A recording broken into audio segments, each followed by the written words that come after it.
అందరికీ రైతు సోదరులకి డీలర్లకి నమస్కారం అండి. అందరికీ ముందుగా నూతన సంవత్సర శుభాకాంక్షలు అండి.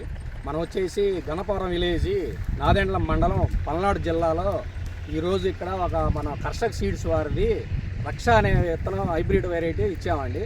ఇది వాళ్ళు రైతులు మాకు గత వారం నుంచి ఒకసారి చేంజ్ చూద్దురు రండి అని ఒకసారి చేంజ్ చూడాలండి, కొద్ది వెరైటీ మీరు ఇచ్చిన వెరైటీ బాగుందని అన్న తర్వాత నేను మా కంపెనీ ఎండీ గారు మన పోలేరు గారు వీళ్ళందరూ రైతులు అందరం కలిసి ఎండీ సార్తో ఈ సందర్శన చేయడానికి వచ్చినామండి. ఈరోజు ఈ వీడియో చేయడానికి కారణం ఏంటంటే ముందుగా మనం ఇప్పుడు ఆల్రెడీ వీళ్ళు కోత కోస్తారు. ఈ చేను ఆల్రెడీ దగ్గర ఇప్పుడు ఒక 4-5 రోజుల నుంచి కోత కోస్తారు. ఇది చేను వచ్చేసి మొత్తం 2 ఎకరాలండి.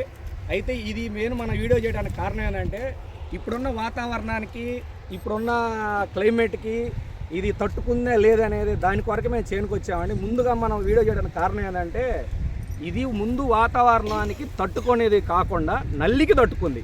మనం మెయిన్ ఫస్ట్ నుంచి మనం చెప్పేది ఏంటంటే కొత్తగా పోయిన సంవత్సరం ఇచ్చిన సూపర్ రక్ష అని మళ్ళీ ఇదే సంవత్సరం ఇచ్చినాం కాబట్టి దీనికి మనం వీడియో చేయడం కారణం ఏంటంటే నల్లికి తట్టుకుంది. మెయిన్ నల్లి ఒక బొబ్బరి చెట్టు కూడా లేదు. ఒకసారి రైతులు గమనించాల్సిన విషయం ఏంటంటే ఒక చేలో కానీ ఒక బొబ్బరి చెట్టు కానీ నల్లి కానీ వర్ణం కానీ ఎంతవరకు ఏది తగ్గని కూడా తాగలేదు. ప్లస్ కింద నుంచి మనం చూసుకోవాల్సింది ఏంటంటే కింద నుంచి మనం పోయిన సంవత్సరం కూడా ఏదైతే చెప్పామో కింద నుంచి గెనుపులుగా ఒకసారి చూసుకోండి. 3 స్టెప్పులుగా కాస్తుందని అదే వెరైటీ అదే ఇచ్చాము. ఇదే సెగ్మెంట్లో ఇదే రకంగా మూడు దఫాలు కాస్తుంది. అంటే కింద మధ్యలో పైన మూడు స్టెప్పులకు కాస్తుంది. కాబట్టి ఒకసారి చూసుకోండి.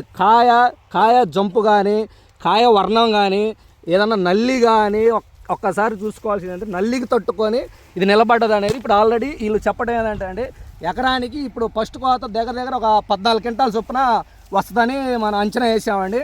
అయితే ఒకసారి మన రైతు మాటల్లోనే వాళ్ళ రైతు మాటలోనే విందామండి. ఒకసారి రైతు మాటలోనే వినాల్సిందిగా రైతులు కోరుచున్నాము. అమ్మ ఇది ఏ విత్తనం అమ్మ? సూపర్ రక్ష. ఇది ఎంత చేను ఎంత అమ్మ? ఇది ఎకరం వేసారు. ఇది ఇప్పుడు ఎన్ని రోజుల నుంచి కోస్తానమ్మా? 5-6 రోజులు పెట్టుకోవాలి. 5-6 రోజుల నుంచి కోస్తారు. మునువు వచ్చి 3 రోజులు పోయింది. మునువు అంటే 3 రోజులు అంటే కోయటానికి ఈజీగానే ఉంది. కోత కూలికి కానీ కాయ కానీ సైజు కానీ రంగు కానీ బ్రహ్మాండంగా ఉన్నాయి. ఇంకోటి నల్లికి తట్టుకుంది అమ్మ. నల్లి కానీ మీకు ఏమైనా చేలు ఇప్పుడు మీరు కోస్తారు కదమ్మా, బొబ్బర చెట్లు ఏమైనా కనపడా? బొబ్బర్ లేదు. నల్లికి తట్టుకుంది. కోత కూలికి అనువుగా ఇప్పుడు మీ అంచనా ఇప్పుడు ఫస్ట్ కోత ఎంత వద్దని మీ ఆలోచన అమ్మా? 14 దాకా దిగుద్ది. ఫస్ట్ కోత 14 దాకా దిగవచ్చు. ఓవరాల్గా ఎంత వద్దని ఎకరానికి మీ అంచనా అమ్మ? ఓవరాల్ అంటే చేను మొత్తం అయిపోయాక ఎన్ని క్వింటాలు కాస్తుందని మీ అంచనా ఓవరాల్గా? 30 నుంచి 40 దాకా. అంటే ఫస్ట్ కోతలో వచ్చేసి 14 క్వింటాలు దిగుబడి తీస్తారంట. మళ్ళీ పూర్తిగా చేను మొత్తం అయిపోయడానికి 35 నుంచి 40 క్వింటాలు కాస్తుందని రైతు డామ్ షూర్గా ఖచ్చితంగా బల్లాగుద్ది రైతు మాటలు చెప్తున్నాను. ఒకసారి రైతు సోదరులు గమనించాల్సిందంటే మీరు నల్లికి తట్టుకుంటుంది. ప్లస్ పోయిన సంవత్సరం కూడా అంత కరువు కాలంలో కూడా మన సూపర్ రక్ష వెరైటీ 13,500 టాప్ రేట్లో పలికింది. ఏది ఫస్ట్ కోతలో. రెండో కోతలో 16,000 పలికింది. దయచేసి రైతులు గమనించాల్సి ఏంటంటే ఎంచుకునేది ఏదో మంచి విత్తనం ఎంచుకొని మన సూపర్ రక్షాని కర్షక్ సీడ్స్ వారి సూపర్ రక్షాని అందరూ వేయవలసిందిగా కోరుచున్నాము. ఇది అన్ని వాతావరణానికి అనుకూలమైన విత్తనం.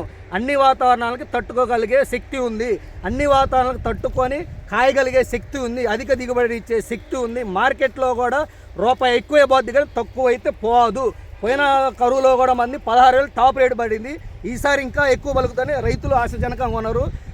రంగు ఉంది, రుచి ఉంది, సైజు ఉంది, రేటు బలుకుద్ది. కాబట్టి అందరూ మన సూపర్ కర్షక్ సీడ్స్ వారి సూపర్ రక్ష విత్తనం ఇంప్రూవ్డ్గా ఇంకా ఈ సంవత్సరం బాగా ఇంప్రూవ్డ్గా వచ్చింది.